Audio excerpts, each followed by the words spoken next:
I'm Lance Lambert. Thanks for tuning into the Vintage Vehicle Show. We're in Azusa, California at the Casuals Car Club Car Show and Hop. This is a great collection of lowriders and bombs, everything in between, a lot of great people, a lot of great cars. So you're going to do what you do every week. You're going to meet some of these people, see some of these cars, hear some great music. And what have I told you to do for over 360 episodes of the show over 15 years? I want you to kick back, relax, and enjoy the show. I love 36 through 40 Chevs, a beautiful 39 Chev sedan here. Ray Vargas, this is a beautiful car. Thank you very much. Me too, I'm fascinated with 30s and also 40s, but mainly 30s. I got a 38 and also a 39 was the first one to come out. I'll be in the process pretty soon putting together my 38. And then at home, I also got 248 Fleet Lines. I got a 53 Bel Air, and I got a 53 custom cab pickup truck. What are the alterations you've made to this? Obviously a lot of restoration and then accessories, and what all have you done to it? First off, I brought the car in from Iowa. This gentleman, his name was Michael Tovar, out in Hawaiian Gardens. He brought the car in, I saw the car, purchased the car, and then I rode around in the car for about 6 months. Then I put it in the shop and went under construction on it. We revived it, and by doing that, we pulled the body off, did the frame, the chassis, pulled the motor out, put the original motor back in, a 216 straight 6, went through the whole motor, the block, the transmission. Then we did a beautiful paint job over in Montebello, California. And then I had the chrome done in Santa Fe Springs. The upholstery was done right there in East LA at Olympics Top Shop. And I got a lot of the accessories from Mike Ramos out in Whittier, California. And also the exhaust, the lowering and all that was done with Joe Epstein out in Montebello, California. And then a lot of the creations and a lot of the assembling and putting back together stuff like that was done by my own members, which is Old Memory, San Gabriel Valley chapter. I give credit to Roger Ramirez, Frank Ventura, Shorty, Edward DiNava, Ruben Martinez, and so forth. You know, the club really helped me put it all together. You know, you've missed at least one guy in there who's going to call you and say, how come you didn't say me? Got you worried. There's so many car clubs here at the show today, which is really great. Old Memories, and I see you know, the Together car club here. Lots of car clubs, and you even have the club logo tattooed on you. You're a serious man about this club. Yes. How can I tell you? I've been with Old Memories for about almost 15 years already. But also I established, and I'm the founder of Old Memory San Gabriel Valley chapter, which we started back in 1999. And I do dedicate a lot of my time. I make all the effort I can. I try and motivate the rest of my members, and I'm loyal here. I mean, this is what I founded, and this is where I'm at. Yeah. I'm looking around here. I'm seeing babies. I'm seeing grandmas. I'm seeing everything in between. There's a lot of, rather than a bunch of guys sitting around the cars, there's a lot of families sitting around the cars. Yes, well, that's what it's about. You know, it's about, you know, the weekend, Saturday or Sunday, we come out to the shows and represent, put the cars out, open display and stuff like that, and also bring the families out. I mean, which is our mothers, our aunts, uncles, brothers, and even our kids, our own children. You know, I got 3 kids, bring them out, the wife, they like coming out. We pop our folding chairs open, put our canopies up, we'll make something to eat, or we'll go out and buy something to eat. But I can tell you, we make it a weekend with the family too. We come out and we display and represent the car, but at the same time, we're together as a family. Yeah. So you're going to be dining later together? Oh, yes, yes. Once the show's done, I guess about 4 o'clock, then we'll pull out of here. We'll go get something to eat all together. So there won't be like sandwiches and stuff available to me later? If you want, we got sandwiches, no problem. I think I got lunch taken care of here. Okay. Ray, thank you very much. It's a beautiful car. My best to the Old Memories, my best to your family, and very cool show here. Okay, thank you.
Walking around here, I spot a few old trucks. I picked this one out because I think it's the coolest one here. Tito Abalos, tell us about your 48 Chev pickup truck.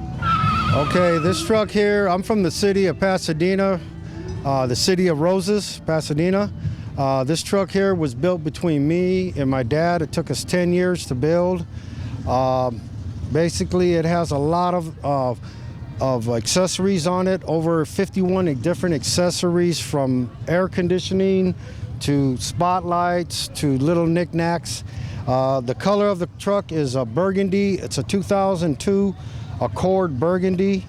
It has a 235 engine in it with a 4-speed transmission. So you opted to keep the 6-cylinder in there. Yeah, we kept the 6-cylinder. Usually a 216 comes in this, but we kind of made it a little bit faster with a 235. It took me and my dad 10 years to build. 2001, it was finished. I've taken it in the last 7 years to another whole level. This is what I do for a living, is restoration on classics, trucks, cars, Impalas, whatever. It has a 45 record player up in it. It has these Appletons are been valued. They're called Lorian Appletons. They've been valued at $4,000. I've been offered to take them off the truck. The record player has been offered like $2,000 to take it out of the truck. But I got to keep this because this is something me and my dad built. It's a memory of. It's in memory of my dad, Frank Abalos, and. You can look at the custom bed on it. It has a custom bed that I built myself. I do all my own work. The only thing I don't is paint and interior. Basically, I'm the second generation lowrider in the family, but I build these cars, so I took this truck to another whole level.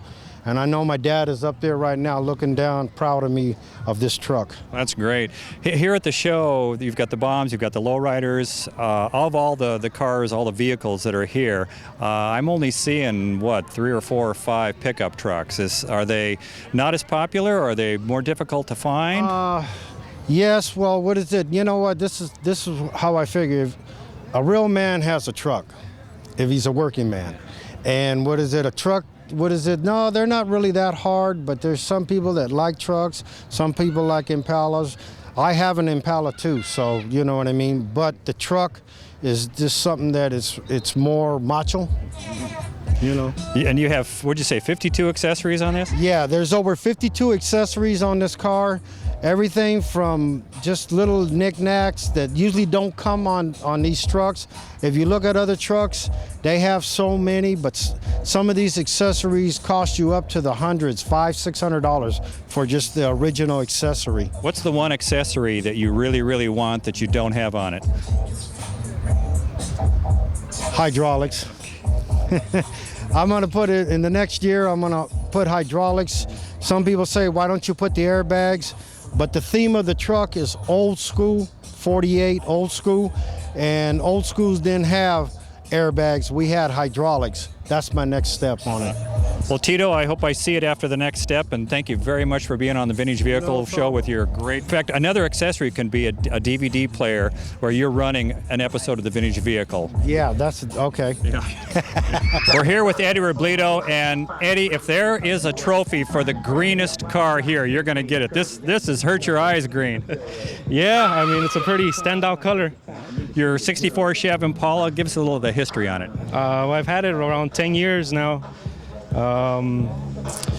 It's been redone from top to bottom, frame off restoration. The whole frame is completely candy painted. Every bolt, every nut on it, it's been redone or dipped in chrome again. The paint job is a candy paint job pattern by Danny O. The interior was done by Henry's Customs in Monrovia, California. The hydraulics, the engine work, the transmission, suspension, it's been done by Lobos Hydraulics, also in Monrovia, California.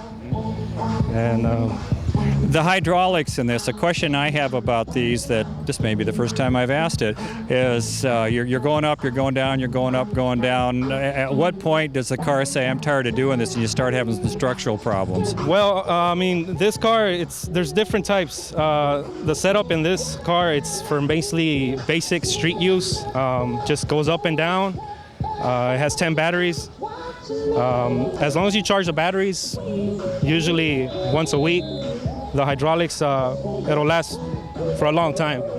Is there any legal ramifications to driving up and down the street and going up and down or up on three wheels or whatever? Is that trouble? As far as in California that I know, you cannot hit the switch, which means you cannot raise or lower the vehicle in any California highway or street. You have to ride at a safe level. And yeah, you cannot use them on the street. That's why when we pull out of a show, we'll raise it to a regular drivable height. That way hopefully we don't get pulled over. So the couple of times I've seen guys do that on the street, I should have notified the police immediately. Yeah, it is illegal. They know that. But I mean, some guys wish to, still play around with their cars. Yeah, well, I've never done anything illegal while I'm driving. You are in the LA cartel? Yeah, LA cartel. We've been in existence 3 years now. We're pretty much a new club out here in LA. There's way older clubs than us, but we're just starting for now. You said you told me off camera that you've had this for 10 years and you've kind of redone everything that's was done in it before. Over that 10-year period, have you seen any major changes in the lowrider community? Yeah, it's always changing. I mean, if you look at lowrider magazines from back in the 70s, 80s, the style of patterns, the paint jobs, they get more intrigued, more different styles. They have to change it. Some don't like the candy, like this is a candy. Some prefer a more basic stock look, But yeah, they change. They're always stepping up the game. I have a hunch if I showed up in my ’65 Mustang, it wouldn't be the car that blended with these cars. Correct. That's why I mean, the hot rods, it's more muscle. These, they're not really done up to race or have that much of a performance, even though some do waste the money and go all out on the engine, soup it up like a hot rod. I don't think they'll ever go over 55. Yeah. Well, I think that's one of the appeals of the whole lowrider community. I mean, how better to describe it, lowrider, in that you're out to, these cars are to look at and to cruise in and to really enjoy, and it makes no difference how quick correct me if I'm wrong, how quickly they make it from one end of the quarter mile to the other, just so they get there in style. Right. That's basically the lowrider thing. Just low and slow, and we'll get there when we get there. Right. Well, Eddie, I'm glad we got here. Thank you very much for telling us about your car, and enjoy the California sun. Thank you very much. All right.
Noah Gomez, I'm walking along. I've never seen a bicycle with hydraulics. I've never seen a bicycle with a ceramic frame. This is a Trike. I've seen lots of those, but this is an exceptional one. Tell us about your bike. Well, it's a radical tricycle. We named it Mexica, which is named after the indigenous people of northern and central Mexico.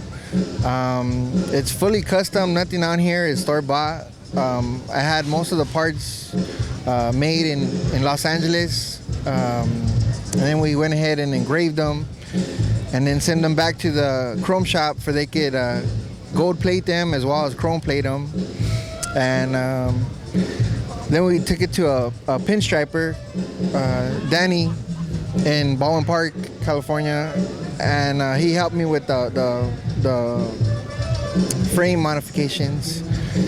And that's about it. Well, that's probably the frame is probably the most striking thing on this. That appears to be a ceramic frame. How do you do that, and how does that happen? And if one actually rides this, what's to keep it from cracking down the middle? Wow, the bike is fully rideable. It has to be fully rideable for competition. The bottom portion of the frame is sheet metal, and that was all welded together. And then the ceramic part of it was basically cut out and molded specifically to where we wanted to put it on the bike itself. And it's held on by Bondo as well as Gorilla Glue and so forth. The lowrider community or the bomb community or whatever, bicycles seem to be such a strong part of the showing, of the car shows, which is great. I see kids get into the hobby via bicycles. I see adults who are doing this with their kids. I see adults doing it on their own. How do you think it is, or why do you think bicycles evolved to be such a great part of the shows?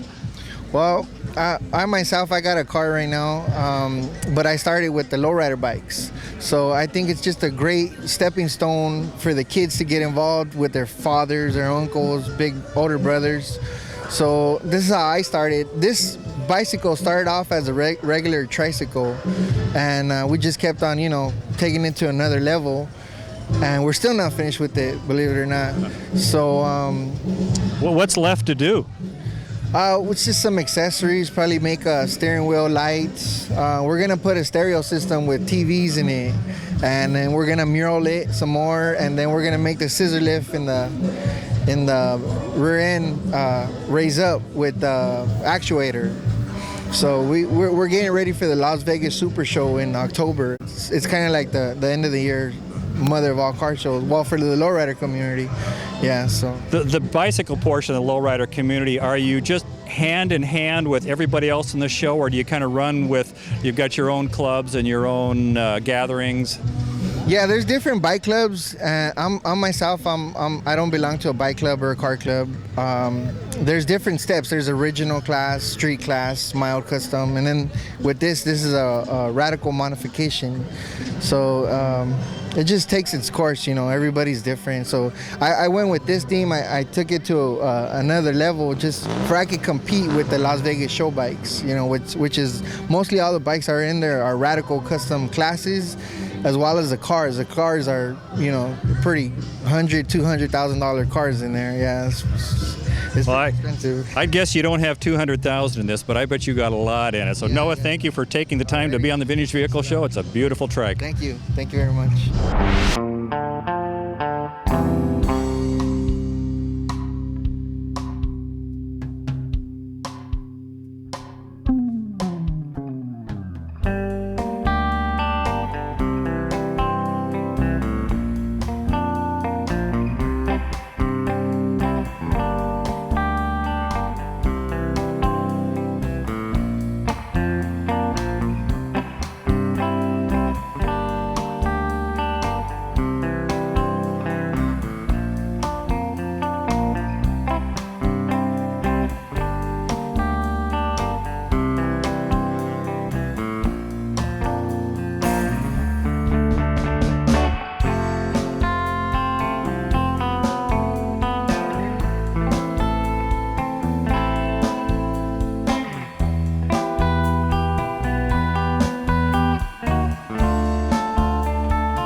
We have had a great time here in Azusa, California at the Casuals Car Club Car Show and Hop. Great people, great cars, great Southern California weather, wonderful time. We're glad you watched the show. Try it again next time, and until then, we'll see you. Bye-bye.